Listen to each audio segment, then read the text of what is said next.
J'avais un vieux voisin dont on disait qu'il était dangereux. En grandissant, toutes sortes d'histoires circulaient sur lui dans le quartier.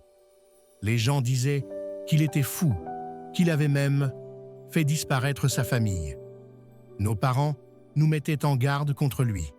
Mais un jour, avec mes frères, on a décidé de frapper à sa porte pour Halloween. On était terrifiés, mais on a frappé quand même. À notre grande surprise, il a ouvert la porte avec le plus grand des sourires. On a regardé à l'intérieur. Sa maison était propre, bien rangée. Il nous a accueillis chaleureusement et a dit « Vous venez de faire ma journée. Chaque année, j'achète des chocolats, mais aucun enfant ne vient jamais. » Il a rempli nos sacs de bonbons comme jamais. Et là, j'ai eu de la peine. Ce n'était qu'un vieux monsieur, simple et sans danger. On n'en a jamais parlé à nos parents.